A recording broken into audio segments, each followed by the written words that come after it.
was asked to babysit for a friend's relative. I was told that I would be looking after a 7-year-old and a 5-year-old, and they were calm, easy kids. I said, sure, no problem. Famous last words. I get there, and the mom just hauls her ass out the door, yelling at me over her shoulder that she would be back in 5 hours. Now here comes the WTF moment. Remember how I mentioned I was told there were 2 children? Yeah, no, there was not. In fact, there were 5 times as many children. Yes, you read that right. That woman took off and never said a word about the fact that there were more of them, leaving me to look after 10 fucking children. Several sets of twins, all under the age of 7. There were 3 or 4 sets of twins, and they were like 10 to 11 months apart. And then there were the babies. Honestly, I can't remember anything but the rage and anger I felt. So there I was, stuck with 10 children. I tried calling the mother, but she kept sending me to voicemail. I was so angry, I was ready to call children's services. The children were all around, screaming for whatever reason. So I said, fuck it, I'm in it to win it. I want to make them something to eat. I changed the diapered ones, pottied the older ones, and then let them go play in the backyard for a while. I was still seething with anger over the blatant deception as I cleaned up the kitchen. But it gets better. No, it doesn't. 5 hours later. No mom. Okay, a few minutes late. No big deal, right? You know that isn't the case, or I wouldn't be telling my story. I tend to the children, toileted and changed them, fed them, baths, and off to bed. It's now almost 9 p.m. Mother is still not back. I'm furious and incensed at this point and beyond. I keep calling the mother, and my calls go unanswered. Pissed, I call my friend and tell her to call her relative and tell her to call me or come home because I am beyond pissed at being deceived this way.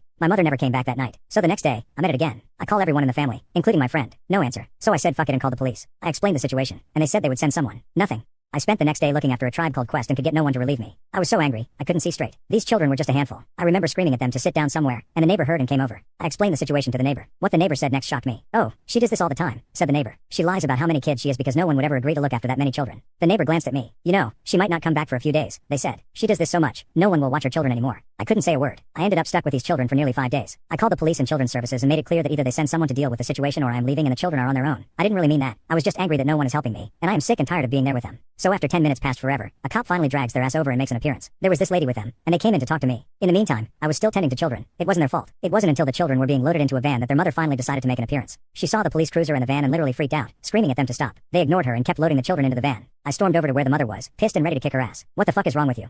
I shouted at her. I've been stuck here with your children for damn near 5 days when you said you would be back in 5 hours. And you can bet your ass you will be paying me every single dime I'm entitled to for sticking me with 10 fucking kids for this long. You didn't say one word about the other children. You ignored my calls for nearly 5 days and just disappeared. I'm not paying you shit. The mother screamed at me. You called the fucking cops to take my children. No, I called because you fucking abandoned them. I shouted back. Just then, a black car pulled into the driveway where we were arguing. It was the husband. He came over to ask what was going on. He was out of town on a business trip, and I told him. The look on his face. Oh man. He pulled his wife into the house. You could have heard him down the street even if you were deaf in both ears. He came back out and approached me. Shannon, I want to apologize for the situation. I was out of town for work and didn't know about this, he said. He then handed me a nice wad of cash. Thanked me for staying with his children, and I turned to leave. As I went to my car, I turned back and yelled at her. There isn't a snowball's chance in the 7th circle of hell I'm ever watching your children again. You told me there were only 2 and ended up looking for 10. You said you would be back in 5 hours, and you were gone for 5 days. I didn't even stop to think about how that shit affected me and anything else I had going on. Fuck you. I got in my car and left. Because of that selfish bitch, I nearly lost my job. Luckily, I was able to get the responding officer to explain the situation. My parents said my children were okay when I explained what happened. And that's not even the fucked up part. The fucked up part is that my so-called friend took her relative's side and ended our friendship. They tried to press charges against me for child endangerment and spread nasty rumors about me.